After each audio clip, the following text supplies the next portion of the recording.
की है अब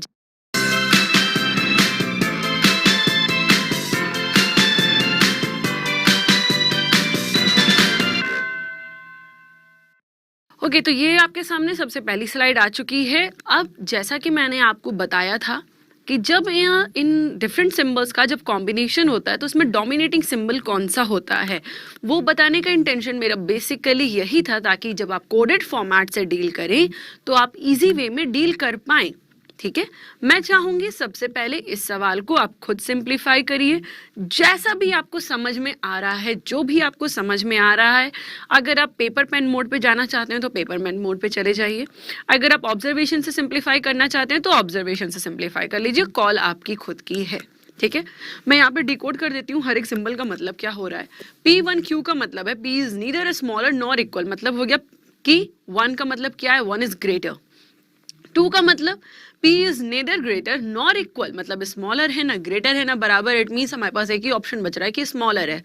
3Q means P is not smaller than Q, smaller नहीं है, मतलब आपके पास सिर्फ 2 ऑप्शन बच रहे हैं, ग्रेटर और इक्वल। P4Q का मतलब है ये जो P है ये Q से ग्रेटर नहीं है, ग्रेटर नहीं है कहने का मतलब आपके पास सिर्फ 2 ऑप्शन बच रहे हैं, स्मॉलर और इक्वल।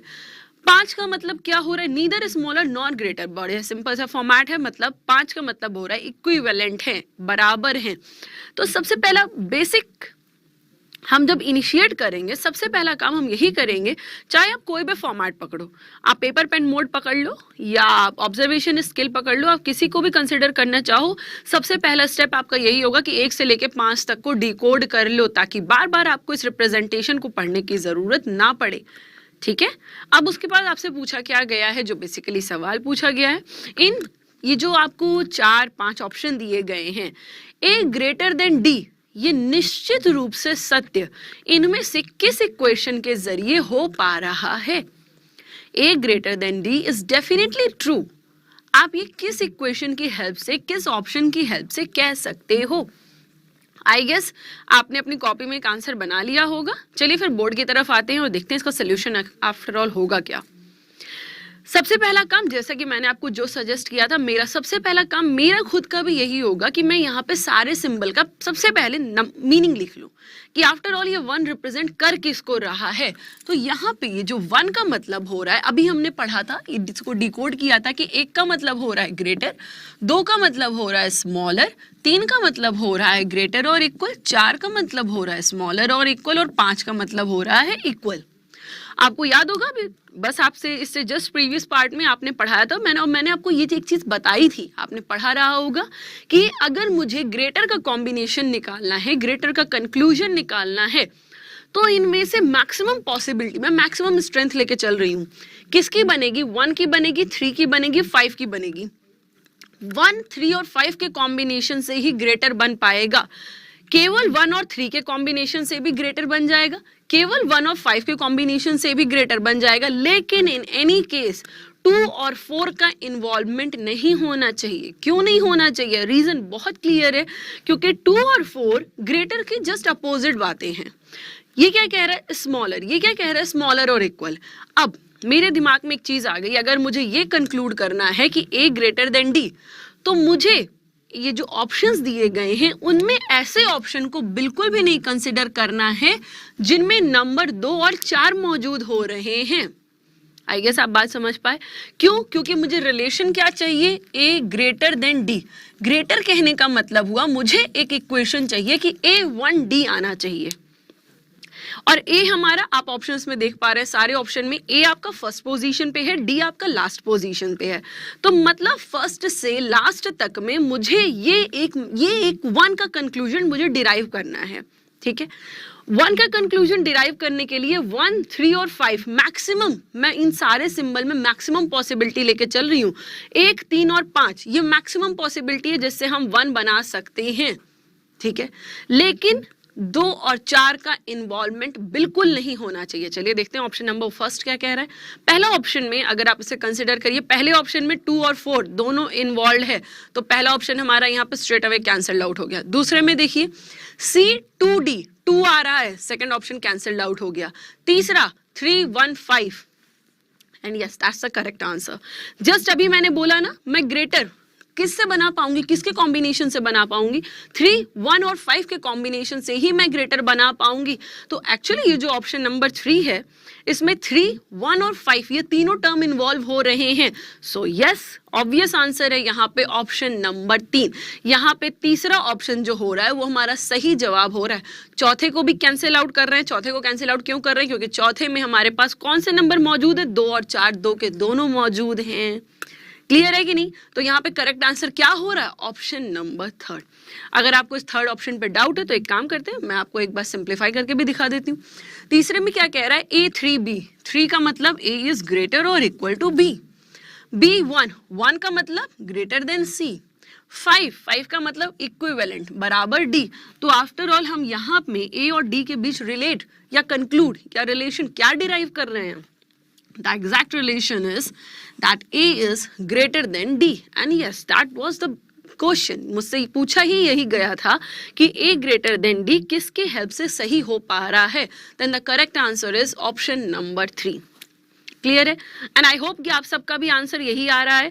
मेरा आपको समझाने का एक प्रोसेस ये था, ये जो मैंने एक स्टेप अभी लिखा है आप भी एग्री कर रहे होगे अब कि इस स्टेप को कंसिडर करने की कोई भी जरूरत यहाँ पे नहीं थी। ठीक है, हम इसे सिर्फ एक आई ऑब्जर्वेशन से सिंप्लीफाई कर सकते हैं। अब आप ये सोच रहे होगे मैम अभी तो आपने 1 2 3 4 5 लिख रखा है। बेसिकली ये जो 1 2 3 4 5 होते हैं ना, इनसे हम रिलेट बड़े इजीली कर ले जाते हैं, लेकिन जब यही 1 2 3 4 5 की जगह @ कॉपीराइट और डॉलर जैसे कुछ सिंबल आ जाएंगे तो शायद कंफ्यूजन हो जाती है। नेवर माइंड, मैंने आपको सबसे पहले 1 2 3 4 5 का फॉर्मेट ही इसलिए दिया है कि सबसे पहले आप कॉन्फिडेंट हो जाओ, इस फॉर्मेट पे कॉन्फिडेंट हो जाओ। क्यों हो जाओ? क्योंकि इस फॉर्मेट पे कमांड बनाना बहुत इजी है। जब यही चीजें 1 2 3 4 5 के सीक्वेंस में लिखी आप बहुत इजीली समझ पाओगे। दूसरी बात, जहां आपने इससे रिलेटेड 2 3 4 1 2 क्वेश्चन सिंप्लीफाई कर लिए, आप एक स्क्रीनिंग एक ऑब्जर्वेशन का तरीका समझ चुके हैं कि किस ऑप्शन को कंसिडर करना है किसको नहीं करना है। तब फिर हम एक स्टेप हायर चलेंगे और वो हमारा होगा, फिर हम 1 2 3 4 5 नहीं लिखेंगे, बल्कि हम @ कॉपीराइट डॉलर जो हमारे डिफरेंट सिंबल्स होते हैं हम उन सिंबल को लेके कंसिडर करेंगे। ठीक है, आई गेस आप सबका भी आंसर थर्ड आ रहा होगा और आपने समझ लिया कि थर्ड आया तो आया कैसे। आते अगले सवाल की तरफ, let's see the next one. Okay, दूसरा सवाल आपकी स्क्रीन पे आ चुका है। आपसे पूछा क्या गया है? A is smaller than E। अब एक चीज ध्यान देना, इसमें आपको इसे करेक्ट नहीं जस्टिफाई करना है, इसे इनकरेक्ट जस्टिफाई कराना है। A is smaller than E is definitely false. ठीक है, अब एक चीज और ध्यान देना, ये जो A है, आप जब इन ऑप्शंस को ऑब्जर्व करोगे, ये जो A है ये सबसे पहले मौजूद है और ये जो E है ये लास्ट में मौजूद है। ठीक है, A स्मॉलर देन E, अगर मुझे ये गलत बताना है, गलत बताने का मतलब ये हुआ कि मेरे पास जो ऑप्शंस जनरेट हो रहे हैं उसमें 2 4 और 5 का कॉम्बिनेशन नहीं आना चाहिए, है ना। 2 4 या 5 का कॉम्बिनेशन नहीं आना चाहिए, क्योंकि अगर 2 4 और 5 का कॉम्बिनेशन आ गया तो A स्मॉलर देन E बन जाना है। एक चीज 2 4 5 ये किसी भी फॉर्मेट में हो, मैं ये नहीं कह रही कि पहले 2 को ही आना, पहले 4 को ही आना, पहले 5 को ही आना है, ये किसी भी फॉर्मेट में हो, लेकिन 2 4 5 मैं मैक्सिमम पॉसिबिलिटी लेके चली हूँ। ध्यान देना, क्योंकि सिर्फ 2 और 4 से भी आप A is smaller than E बना लेंगे, लेकिन आप देख सकते हैं यहाँ पे आपको कहीं पर भी रिपीटेड टाइम 2 4 नहीं मिल रहा है। ऑब्वियस सी बात है आपको नहीं देंगे ये लोग, क्योंकि ये नंबर ऑफ सिंबल इंक्रीज करना चाहते हैं। ठीक है, अगली चीज मैंने क्या कहा, मैं एक maximum variable maximum possibility consider कर रही हूँ। सो इसके अंतर्गत इसके तहत मैंने क्या कंसिडर किया, 2 4 और 5 की मैक्सिमम पॉसिबिलिटी सिनेरियो बन रही है। मतलब अगर मुझे किसी भी ऑप्शन में ये मिल रहे हैं तो A is smaller than E actual में करेक्ट हो रहा है, तो वो ऑप्शन हमारा कैंसिल आउट हो जाएगा। दूसरा क्या कैंसिल आउट होगा, जहां पर भी मुझे A और E के बीच में अपोजिट साइन मिल जाएंगे।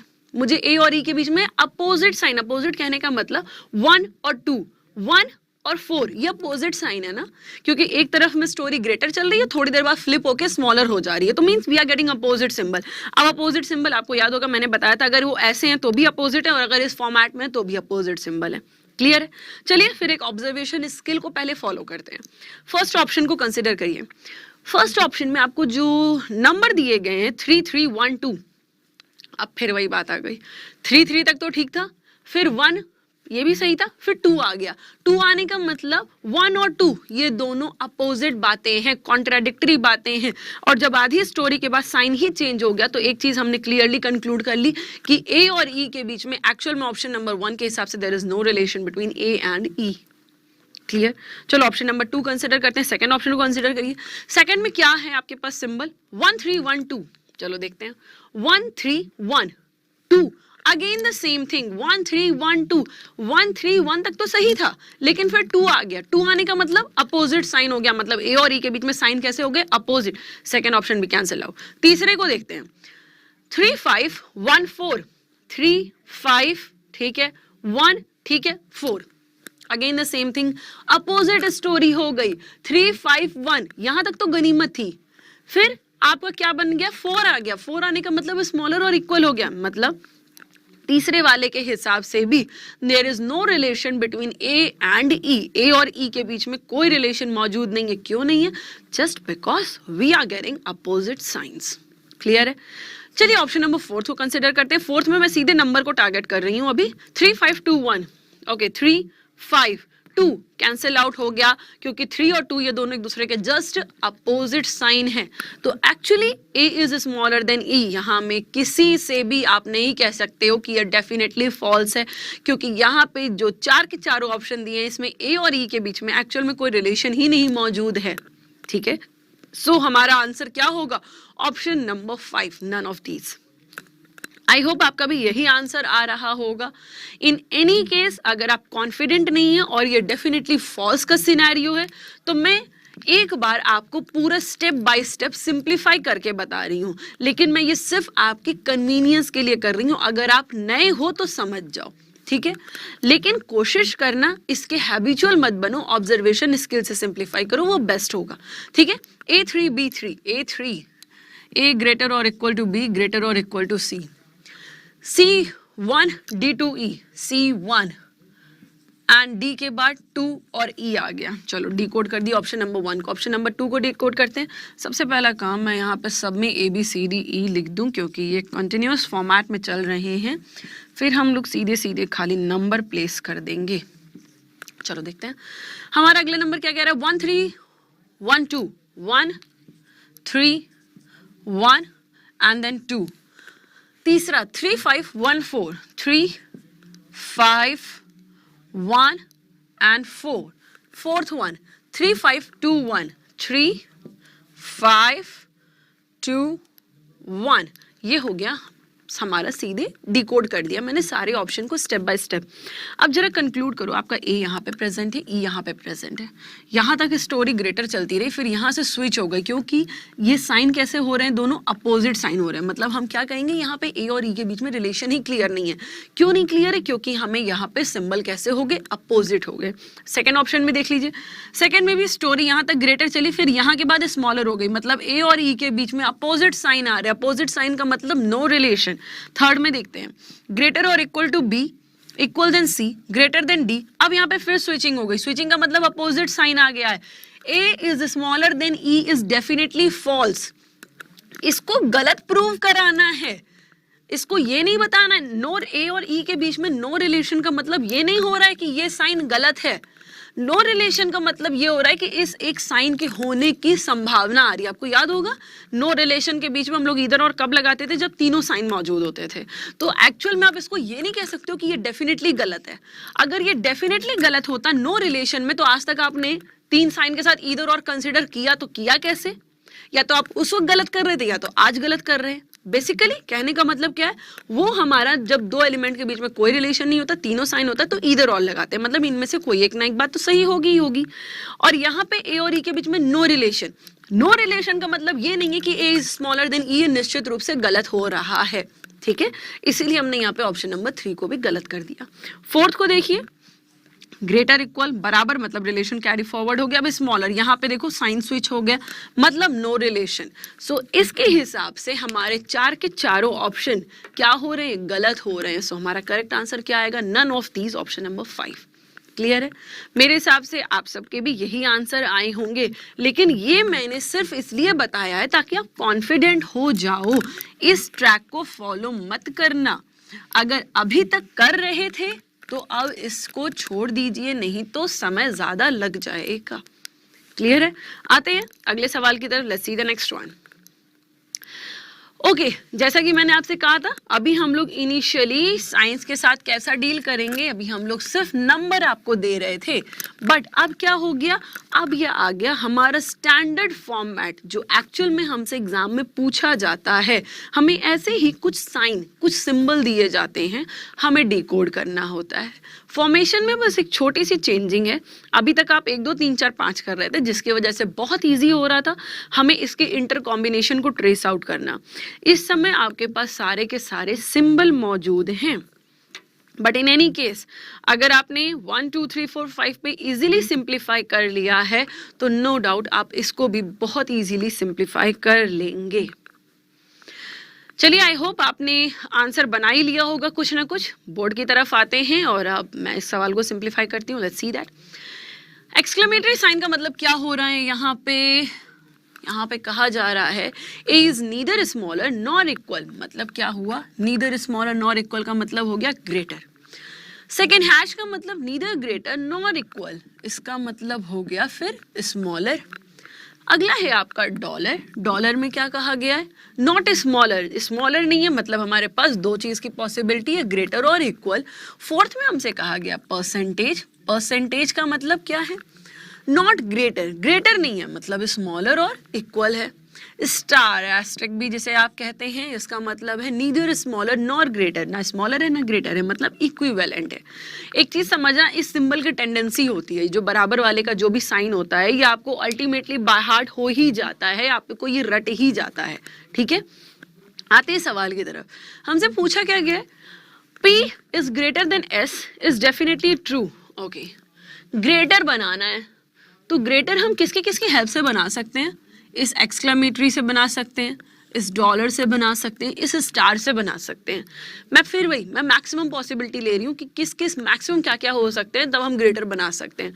सो एक्सक्लेमेटरी, डॉलर और स्टार से ग्रेटर बना सकते हैं। In other way I want to say that कि ये जो हैश और परसेंटेज है, इन दोनों साइन को ए और यहाँ पे P और S के बीच में आना ही नहीं चाहिए, क्योंकि अगर P और S के बीच में ये दो साइन आ गए तो या तो हमारा रिलेशन बन जाएगा स्मॉलर या तो बन जाएगा नो रिलेशन। कि P और, क्योंकि आप देख सकते हो P फर्स्ट पोजीशन पे है और S लास्ट पोजीशन पे है। अगर P और S के बीच में मुझे हैश और परसेंटेज मिल गया, इसका मतलब P और S के बीच का रिलेशन या तो स्मॉलर बन रहा है या तो नो रिलेशन बन रहा है। अगर ये हैश इस एक्सक्लेमेटरी के साथ कंबाइन होके आ गया तो नो रिलेशन। अगर ये हैश इस डॉलर के साथ कंबाइन होके आ गया तो नो रिलेशन है। अगर ये परसेंटेज इस डॉलर या अगर ये परसेंटेज एक्सक्लेमेटरी के साथ कंबाइन हो गया तो नो रिलेशन है, ऑब्वियस सी बात है।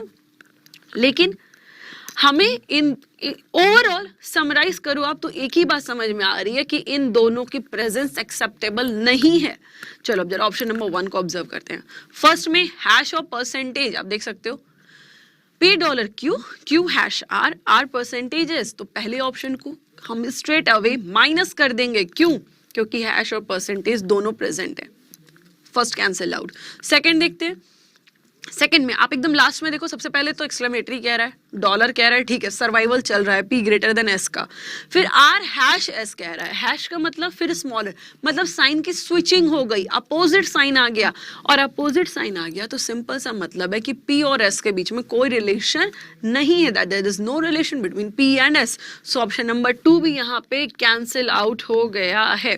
चलो ऑप्शन नंबर 3 देखते हैं। थर्ड में क्या कह रहा है, डॉलर एक्सक्लेमेटरी स्टार। आपका डॉलर है, एक्सक्लेमेटरी है और स्टार है। यस, जब हम लोगों ने इनिशिएट किया था कंसिडर करना, उसी मोमेंट में कहा था कि P ग्रेटर देन S सही होगा किससे, जहां पे ये तीनों कॉम्बिनेशन मौजूद होंगे। कौन कौन से? डॉलर, एक्सक्लेमेटरी और स्टार, और एक्चुअल में ऑप्शन नंबर थर्ड में ये तीनों कॉम्बिनेशन मौजूद है, तो हमारा करेक्ट आंसर क्या हो रहा है? Option number third. फोर्थ में कैंसिल हो रहा है क्योंकि फोर्थ में हैश और परसेंटेज दोनों आ रहे हैं। सो करेक्ट रिप्लाई बिना पेन उठाए सिर्फ ऑब्जर्वेशन करने से पता चल रहा है कि यहाँ पे करेक्ट आंसर क्या हो रहा है? Option number 3। चलिए एक काम करते हैं, मैं इसको एक बार सिंप्लीफाई भी कर देती हूँ ताकि आप कॉन्फिडेंट भी हो जाओ। क्या कह रहे हैं? पी डॉलर क्यू, डॉलर का मतलब ग्रेटर और इक्वल टू क्यू। फिर आपके पास है एक्सक्लेमेटरी आर, एक्सक्लेमेटरी का मतलब ग्रेटर देन आर। फिर आपसे कह रहा है स्टार एस, मतलब इक्विवेलेंट एस। सो यहाँ से हम डेफिनेटली कंक्लूड कर सकते हैं कि पी ग्रेटर हो रहा है एस से, क्योंकि यहाँ पे ग्रेटर इक्वल था और यहाँ पे ग्रेटर था। अगर ये भी ग्रेटर और इक्वल हो जाता तो पी और एस के बीच का रिलेशन आता कि पी इज ग्रेटर और इक्वल टू एस, लेकिन ये ग्रेटर इक्वल नहीं है, ये सिर्फ ग्रेटर है, जिसके चलते हम ये चीज कंक्लूड कर पा रहे हैं कि P is greater then S. Option number 3 से डेफिनेटली करेक्ट प्रूव हो रहा है। एंड आई होप कि आप सबका भी सेम यही आंसर आया रहा होगा। क्लियर है? आते हैं अगले सवाल की तरफ। Let's see the fourth one. अगला सवाल ऑब्जर्व करते हैं। एज यूजुअल मेरा सजेशन है कि सबसे पहले आप पॉज कर दीजिएगा वीडियो को और एक अटेम्प्ट खुद दीजिएगा, ठीक है? सबसे पहले खुद सिंप्लीफाई करिए, फिर मेरी बारी है सिंप्लीफाई करने के। अब आप देख सकते हो यहाँ से पी से लेकर टी तक में यहाँ पे इक्वेशन को थोड़ा सा लेंदी बनाया गया है, क्राउड थोड़ा सा बढ़ा दिया गया, P Q R S T. जब आपके पास कितने एलिमेंट्स हो रहे हैं? 5 एलिमेंट हो रहे हैं। 5 एलिमेंट हो रहे हैं तो एज पर रिजल्ट ये जो सिंबल का गैप आ रहा है वो 4 गैप आ रहा है। मतलब आपको कंसिडरेशन थोड़ा सा इंक्रीज करना होगा। और आपसे कहा क्या गया है? क्यू इज ग्रेटर और equal to T is definitely true. Greater और इक्वल का कॉम्बिनेशन बनाना है। अब एक बात समझो, अगर हमें ग्रेटर और इक्वल, ठीक है, मैंने क्या कहा था? जब मुझे ग्रेटर बनाना है तो एक्सक्लेमेटरी, डॉलर और स्टार की जरूरत थी। अगर मुझे सिर्फ ग्रेटर और इक्वल बनाना है तो अब इस एक्सक्लेमेटरी का सर्वाइवल नहीं होगा, ये खत्म है। क्यों? क्योंकि ये सिंगल यूनिट है, ये डबल की यूनिट नहीं है, बल्कि ये ग्रेटर और इक्वल ये डबल की यूनिट है। तो एक्सक्लेमेटरी का सर्वाइवल होने वाला नहीं है इसमें। तो मुझे ग्रेटर और इक्वल ये कंक्लूड करने के लिए सिर्फ 2 साइन की जरूरत है। कौन कौन से? डॉलर और स्टार। और इस डॉलर और स्टार की जरूरत है, इसका मतलब इन तीनों की जरूरत बिल्कुल नहीं है, ठीक है? मैं यहाँ पे इसीलिए सबसे पहले ये कंसिडर करती हूँ कि किससे पॉसिबल, किसको कंक्लूड करके हम आंसर अपना निकाल सकते हैं, किस सिंबल से हम अपना आंसर कंक्लूड कर पाएंगे। अब क्यू, अब आप एक चीज और देखो, क्यू आपका फर्स्ट में प्लेस नहीं है, फर्स्ट पोजीशन पे किसी में भी नहीं है। तो मुझे इस P और Q के बीच में साइन क्या आ रहा है? We are least interested. हमें कोई मतलब नहीं है कि P और Q के बीच में एक्चुअल में साइन है क्या। यहाँ पे पेपर बेस्ड वर्क में सवाल तो P से शुरू हो रहा है, लेकिन हमारे कंसिडरेशन थॉट में सवाल शुरू किससे होगा? Q से होगा। सो बेसिकली हमें कंक्लूड कहाँ से करना है? Q से लेकर T तक कंक्लूड करना है।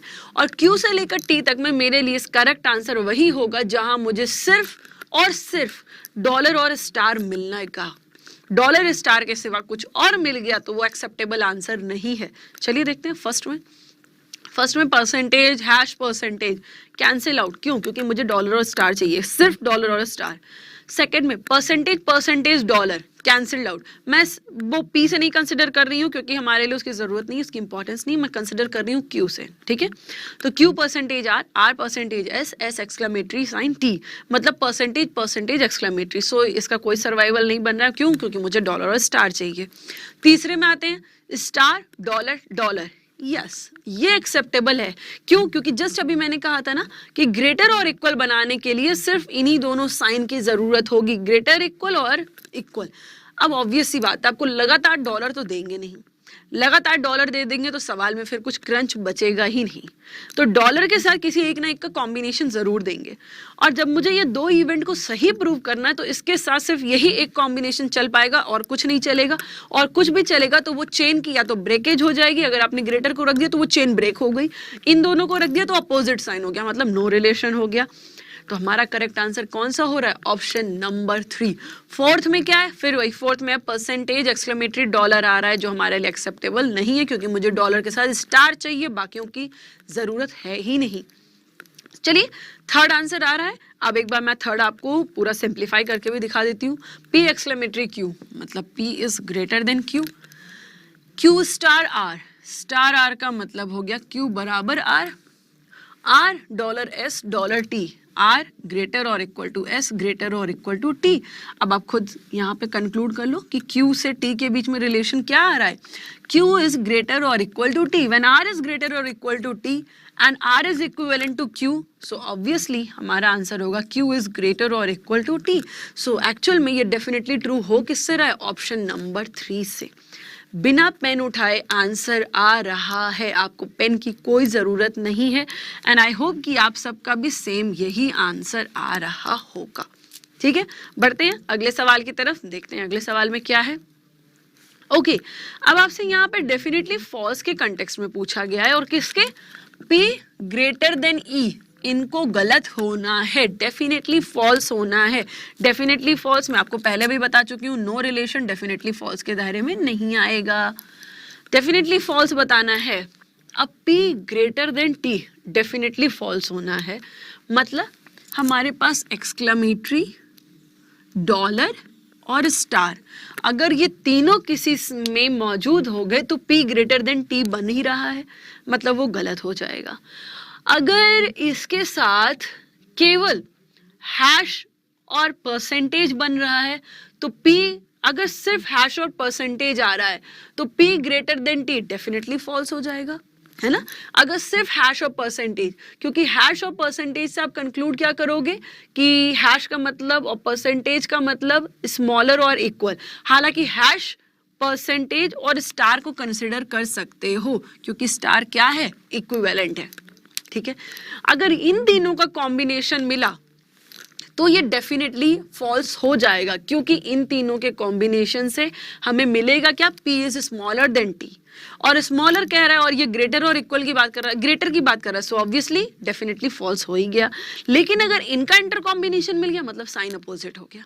ठीक है, चलो सबसे पहले ऑप्शन को कंसिडर करते हैं। अब आप देख सकते हो P सबसे फर्स्ट पोजीशन पे है, T लास्ट पोजीशन पे है, तो सबसे पहले क्या कह रहा है, हैश परसेंटेज, जस्ट अभी मैंने कहा था ना, अगर हैश परसेंटेज का कॉम्बिनेशन मिलेगा तो ये डेफिनेटली फॉल्स हो जाएगा। चलो देखते हैं, हैश परसेंटेज परसेंटेज, लेकिन फिर एक्सक्लेमेटरी आ गया। अब हैश के साथ एक्सक्लेमेटरी साइन आने का मतलब सिंबल अपोजिट हो गया।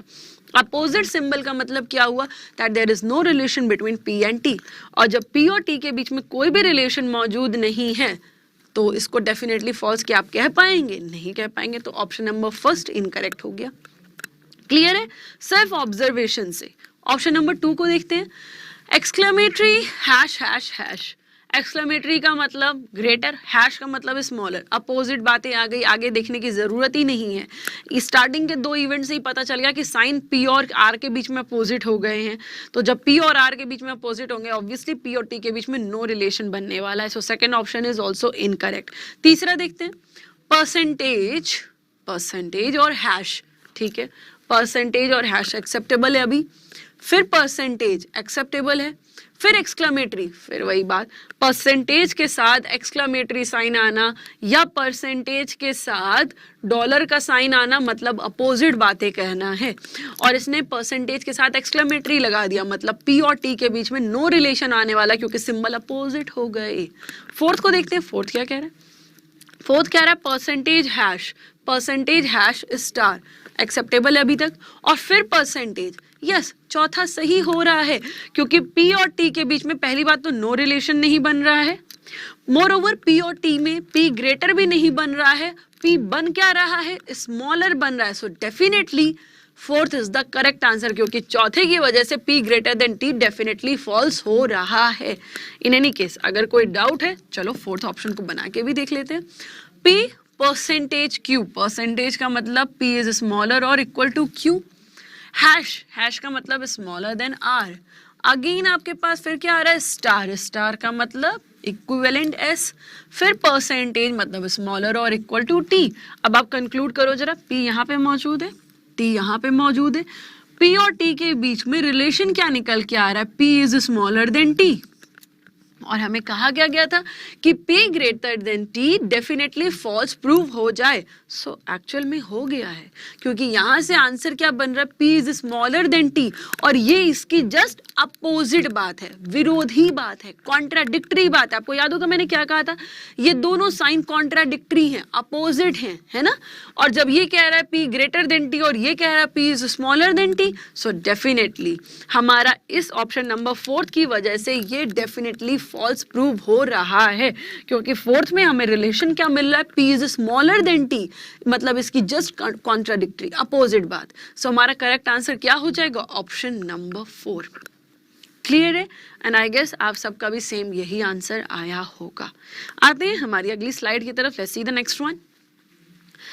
ओके, अब आपके पास इस स्लाइड में आप देख सकते हो कि थोड़ा सा लेवल रेज हुआ है। लेवल रेज हुआ कैसे है, आपको यहाँ पे जो काउंटर क्वेश्चन पूछा गया है उसमें सिर्फ सिंगल थॉट नहीं है, डबल थॉट है। क्या कह रहा है, P is greater than S and R is greater और equal to U, both are definitely true. अब आपको अभी तक आप क्या हो रहा था, अभी तक आपको जब भी ऑप्शन दिए जा रहे थे तो आप सिर्फ एक का रिलेशन, दो एलिमेंट के बीच में सिर्फ एक रिलेशन कंक्लूड कर रहे थे, लेकिन अभी दो नहीं 4 एलिमेंट हैं और रिलेशन 2 हो रहे हैं। अभी तक एलिमेंट 2 थे और रिलेशन 1 था, मतलब अब आपको यहाँ पे दिमाग में मल्टीपल चीजें कंसिडर करनी होंगी। Let's see that. मेरा सबसे पहला आपको सजेशन ये वीडियो को पॉज करके पहले खुद अटेम्प्ट करिएगा। आई होप आपने करा ही होगा और आपने आंसर निकाल लिया होगा। सो आंसर टैली करते हैं। सबसे आपसे पहले क्या कहा है, P ग्रेटर देन S, और R के रिस्पेक्ट में क्या हो रहा है, R इज ग्रेटर और इक्वल टू U। अच्छा जरा अब एक बार इन ऑप्शंस को कंसिडर करते हैं। इस ऑप्शन का सीक्वेंस क्या चल रहा है, P Q R S T U। Okay, मतलब P स्टार्टिंग पे है, U एंडिंग पे है, S और R बीच में आ रहे हैं, फाइन। लेकिन एक चीज यहाँ पे ध्यान देना, यहाँ पे ये जितने भी ऑप्शन हैं, जैसे आपको ये बोला गया ना P is greater than S, P और S को आप कंक्लूड कर रहे हो पहले से लेके 1 2 3 4 4th एलिमेंट तक जा रहे हो, लेकिन R ग्रेटर और इक्वल टू U कंक्लूड करने के लिए फिर एक स्टेप पीछे आए हो R से, फिर R S T U को कंसिडर कर रहे हो, मतलब ये R और S आपको दो बार कंसिडर करना पड़ रहा है। ठीक है, तो ध्यान देना इस एक चीज का। अब P greater than S, P greater than S किसके किसकी हेल्प से आप बना सकते हो। एक सबसे बड़ी बात यहाँ पे मैं ये लिख लेती हूँ कि अगर मुझे P ग्रेटर देन S बनाना है तो मेरे लिए एक्सक्लेमेटरी साइन इंपॉर्टेंट है, मेरे लिए डॉलर साइन इंपॉर्टेंट है और मेरे लिए स्टार साइन इंपॉर्टेंट है।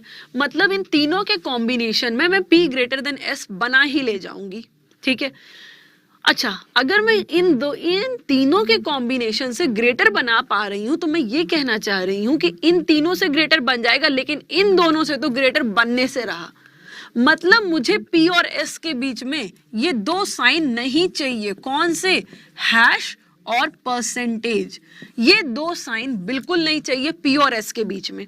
क्यों, अगर ये 2 साइन आ गए तो स्टोरी पलट जा रही है, स्टोरी रिवर्स हो जा रही है, क्योंकि इनका मतलब स्मॉलर और इक्वल हो रहा है। तो मुझे P और S के बीच में ये 2 साइन नहीं चाहिए, पहली चीज। अब चलो जरा यही इसमें कंसिडर करते हैं, R ग्रेटर और इक्वल टू U। अब ग्रेटर और इक्वल बनाने के लिए मेरे पास साइन क्या क्या है, एक तो डॉलर से बनाऊंगी मैं ग्रेटर और इक्वल, और एक स्टार से। इन्हीं 2 चीज से हम लोग ग्रेटर और इक्वल बना पाएंगे, एक तो डॉलर से बना पाएंगे, एक स्टार से बना पाएंगे। मतलब कि मेरे पास सिर्फ डॉलर और स्टार होना चाहिए। डॉलर और स्टार होना चाहिए कहने का मतलब ये हो गया कि एक्सक्लेमेटरी और हैश और एक्सक्लेमेटरी हैश और परसेंटेज, ये तीनों साइन मुझे R और U के बीच में नहीं चाहिए। ठीक है, बात समझ में आई आपको। P और S के बीच में मुझे ये 2 साइन नहीं चाहिए, हैश और परसेंटेज, नहीं तो साइन अपोजिट हो जा रहा है। सो बेसिकली यहाँ कहने का मतलब ये था कि मुझे P और S के बीच में ये 2 साइन बिल्कुल नहीं चाहिए, एक्सेप्टेबल नहीं है। क्यों, क्योंकि ये दोनों अपोजिट स्टोरी चला रहे हैं। R और U के बीच में नो डाउट ये दोनों साइन तो बिल्कुल नहीं चाहिए, रीजन सेम है जो इनके साथ चल रहा था, क्योंकि ये ग्रेटर और इक्वल की बात हो रही है। बट इसके साथ मुझे एक ये एक्सक्लेमेटरी साइन भी नहीं चाहिए। क्यों, क्योंकि एक्सक्लेमेटरी एक ऐसा साइन है जो इस ग्रेटर और इक्वल की सीरीज को ब्रेक कर रहा है। ठीक है, क्योंकि ये सिर्फ ग्रेटर कह रहा है और मुझे बनाना क्या है, ग्रेटर और इक्वल। मतलब मैं ग्रेटर और इक्वल बनाऊंगी किससे, डॉलर और स्टार से बना पाऊंगी। आर और यू के बीच का जो रिलेशन कहा जा रहा है, मुझे इन तीनों साइन की बिल्कुल भी जरूरत नहीं है। आई गेस अब आप इतनी सी बात समझ गए। अब चलिए ऑप्शन से कंसिडर करते हैं, जहां पर भी पी और एस के बीच में ये दोनों, आर और यू के बीच में ये तीनों दिख गए, वो हमारा आंसर नहीं बनने वाला है। ऑप्शन नंबर फर्स्ट कंसिडर करते हैं। ऑप्शन नंबर फर्स्ट में देखिए, पी और एस के बीच में अभी क्या कहा था, हैश और परसेंटेज दोनों आए तो भी गलत, इनमें से कोई एक आया तो भी गलत, और पी और एस के बीच में परसेंटेज आ रहा है, तो पहला ऑप्शन कैंसिल आउट हो गया। दूसरा ऑप्शन देखते हैं, पी और एस के बीच में ओके हैश और परसेंटेज दोनों नहीं आ रहा है। अब दूसरे के पैरामीटर से देखते हैं, आर और यू। आर और यू के बीच में एक्सक्लेमेटरी, हैश और परसेंटेज तीनों नहीं आना चाहिए, लेकिन परसेंटेज आर और यू के बीच में आ रहा है, सो हमारा सेकंड ऑप्शन भी कैंसिल आउट हो गया। थर्ड ऑप्शन देखते हैं। थर्ड में क्या है आपका, सबसे पहले पी और एस के बीच में, पी और एस के बीच में एक्सक्लेमेटरी, डॉलर डॉलर, ठीक है, एक्सेप्टेबल है। आर और यू के बीच में देखिए, आर और यू के बीच में आपको क्या नहीं मिलना चाहिए, एक्सक्लेमेटरी साइन नहीं मिलना चाहिए, हैश नहीं मिलना चाहिए और परसेंटेज नहीं मिलना चाहिए, लेकिन आपको एक्सक्लेमेटरी और हैश ये दो के दोनों साइन मिल रहे हैं, किसके बीच में, आर और यू के बीच में। सो ऑप्शन नंबर थर्ड भी कैंसिल आउट हो गया। डन विद दैट, चलो ऑप्शन नंबर 4 कंसिडर करते हैं। ऑप्शन नंबर 4 में सबसे पहले पी और एस के बीच में ये दो चीजें नहीं चाहिए, तो डॉलर आ रहा है, एक्सक्लेमेटरी आ रहा है, डॉलर आ रहा है, ठीक है, पी और एस के बीच में ये दो चीजें नहीं है। फिर आर और यू के बीच में ये तीन चीजें नहीं है, हैश, परसेंटेज और एक्सक्लेमेटरी। आर और यू के बीच में आ रहा है आपका डॉलर, स्टार, डॉलर, हाँ ये तीनों चीजें नहीं है, मतलब हमारा फोर्थ ऑप्शन यहाँ पे क्या हो रहा है, सही हो रहा है। ठीक है, चलो आई गेस कि आपका भी सेम यही आंसर आ रहा होगा। इन एनी केस अगर कोई भी डाउट है तो मैं एक बार फिर से इसे सिंप्लीफाई कर देती हूँ पूरा प्रॉपर पेन से। ठीक है, सबसे पहला क्या आपसे कहा गया, P dollar Q. P dollar Q कहने का मतलब हो रहा है कि पी इज ग्रेटर और इक्वल टू क्यू। फिर आपके पास आ रहा है एक्सक्लेमेटरी आर, मतलब ग्रेटर देन आर। फिर आपके पास आ रहा है डॉलर एस, मतलब ग्रेटर और इक्वल टू एस। फिर आपके पास आ रहा है स्टार टी, मतलब इक्विवेलेंट टू टी। फिर आपके पास आ रहा है डॉलर यू, मतलब ग्रेटर और इक्वल टू यू। ये हमारा हो गया 3 फॉर्मेट। अब ये देखो P is greater than S, हाँ यहाँ से हमें ये कंक्लूजन मिल रहा है कि P ग्रेटर हो रहा है किससे, S से। चलो दूसरे में देखते हैं, R इज ग्रेटर और इक्वल टू U, हाँ यहाँ से हम ये कंक्लूड कर पा रहे हैं कि R ग्रेटर और इक्वल है किससे, U से। सो डेफिनेटली हमारा फोर्थ ऑप्शन सही हो रहा है। लेकिन ये मैंने आपको सिर्फ प्रॉपर समझाने के लिए बनाया है। आप कोशिश करना कि आप इस मोड के ऊपर बहुत डिपेंडेंट ना हो। ठीक है, ये आपको प्रैक्टिस करनी होगी। अभी तक क्या हो रहा था कि हम सिर्फ एक रिलेशन कंसिडर कर रहे थे कि इसको डेफिनेटली ट्रू होना है, सिर्फ एक रिलेशन, दो वेरिएबल के बीच में कोई एक रिलेशन, या तो हम ये कंसिडर कर रहे थे कि किसी दो वेरिएबल के बीच में इस एक रिलेशन को डेफिनेटली फॉल्स होना है। अब हम एक स्टेप आगे आ गए, हम क्या कह रहे हैं, अब हम बात ये कर रहे हैं कि हमारा हमें चार variable P S R you 4 variable हैं और 2 रिलेशन है, और इन दोनों बातों को डेफिनेटली ट्रू प्रूव होना है। सो इन एनी केस कोई प्रॉब्लम नहीं है, हम बहुत इजीली सिंप्लीफाई कर लेंगे। ये तो मैंने आपको समझाने के लिए चलाया है इतना पेपर पेन। ठीक है, अगर आप हैबिचुअल हो जाओगे ना सिंप्लीफाई करने के, प्रैक्टिस करके, तो आपको ये इतना लिखने की भी, इतनी कहानी की जरूरत नहीं पड़ेगी। हाँ, लेकिन ये एक काम जरूर करना पड़ेगा। अगर मैं ऑनलाइन एग्जामिनेशन दे रही होती, मैं एग्जामिनेशन हॉल में होती, रियल एग्जाम दे रही होती, और मुझे ऐसा सवाल मिलता, तो सबसे पहला काम मैं ये करती कि मैं सबसे पहले इसको डिकोड करके लिख लेती। ठीक है, डिकोड करना बहुत जरूरी होता है ताकि हमें बार बार इन दिए हुए इंस्ट्रक्शंस को पढ़ने की जरूरत ना पड़े, इस रिप्रेजेंटेशन को बार बार देखना ना पड़े। और फिर वही होता है कि हमारी स्क्रीन ऐसे, हमारी शीट ऐसे, तो हम बार बार सिंक करते रहते हैं, ऊपर स्क्रीन पे फिर नीचे पेपर में, कहीं ना कहीं कंसंट्रेशन इसमें ब्रेक हो जाता है। ठीक है, तो सबसे पहला काम एक ये कर लेते हैं कि इसको लिख लेते हैं। ठीक है, अब इसको जब आप लिख लिए हो, इसको आप अपनी स्क्रीन के पास ऐसे पेपर को रख के ऐसे कंसिडर कर सकते हो। सीधे आप देखोगे और स्टेटमेंट देखो, कंक्लूजन देखो, आपको कोई डिफिकल्टी नहीं आएगी। बस समझ लेना कि किस सिंबल को, या तो ये समझ लो कि इस सिंबल को नहीं होना है, या तो ये समझ लो कि इस सिंबल को जरूर होना है। लेकिन जरूर होना है को मैं इसलिए नहीं कंसिडर कर रही हूँ क्योंकि जरूर होना किसी एक में होगा। दो में नहीं होगा। दो में तब हो सकता है जब मैं यहाँ पे देखती कि कहीं ऑप्शन में लिखा होता बोथ फर्स्ट एंड सेकंड, या बोथ थर्ड एंड फोर्थ, या बोथ फर्स्ट एंड फोर्थ, मतलब पहले और चौथे दोनों से सही प्रूव हो रहा है, तो मैं कहती कि यहाँ पे सिर्फ एक करेक्ट आंसर नहीं, एक और की चांसेस हो रही है। तो मैं यहाँ पे जो निगेटिव को कंसिडर कर रही हूँ, फिर मैं सोचती चलो पॉजिटिव को कंसिडर कर लूँ, लेकिन मैंने यहाँ पे निगेटिव को कंसिडर इसलिए किया है क्योंकि अगर मैं निगेटिव कंसिडर कर रही हूँ तो इसके चलते मैं ऑप्शन को कैंसिल आउट कर ले जा रही हूँ। ऑब्वियस सी बात है, ये 4 दिए हैं तो 3 तो कैंसिल ही होने हैं, एक नन ऑफ दीज है, एक ही करेक्ट आंसर मिलना है। तो इसकी हेल्प से वो जो निगेटिव ऑप्शन है, गलत ऑप्शन है, उसको ट्रेस आउट करना बड़ा आसान हो जाता है। और मुझे यहाँ पे सही ऑप्शन खोजने से ज्यादा आसान लगता है कि गलत ऑप्शन खोजो। गलत ऑप्शन क्योंकि हम स्टेप बाय स्टेप देखेंगे ही देखेंगे। अब अगर मैंने ये बना रखा है कि इन दोनों को या इन तीनों को नहीं होना है तो पहला देखते ही कैंसिल हो जाता है, ठीक है। इसीलिए मैं सबसे पहले निगेटिव, अब ये आपके ऊपर है, आप चाहो तो निगेटिव इंफॉर्मेशन को रख लो या पॉजिटिव, जो चाहो वो रख लो, दोनों तरीका ही बेस्ट है, ठीक है। चलिए आते हैं अगली स्लाइड की तरफ, देखते हैं अगला सवाल। चलिए सवाल आपकी स्क्रीन पे आ चुका है। मेरा सबसे पहला सजेशन आपके लिए यही होगा कि आप इस वीडियो को पहले पॉज कर दो और पॉज करने के बाद पहले खुद अटेम्प्ट करो, फिर मैं इसे सिंप्लीफाई करूंगी। अब यहाँ पे आपको फिर 2 बातें पूछी गई हैं, क्या P is smaller than R, P is smaller than R, और दूसरी चीज क्या है, R इज ग्रेटर और इक्वल टू U। इन दोनों बातों को सही प्रूव करना है, ठीक है। इन दोनों बातों को सही प्रूव करना है। आई गेस आपने वीडियो को पॉज करके आंसर निकाल ही लिया होगा, आपकी शीट पे एक आंसर मौजूद होगा। चलिए अब मेरी बारी है सिंप्लीफाई करने की। आप अब यहाँ पे एक चीज देखना, सवाल का फॉर्मेट थोड़ा सा चेंज हुआ है। पिछले सवाल जो था उसमें P से लेके U तक में ये ग्रेटर कह रहा था और ये ग्रेटर और इक्वल कह रहा था, तो मतलब एक सीरीज बन रही थी, ग्रेटर ग्रेटर ग्रेटर ही चाहिए था कहीं ना कहीं, मतलब कहीं पर भी उस पिछले वाले सवाल में कहीं पर भी स्मॉलर और इक्वल का एग्जिस्टेंस ही नहीं आना था।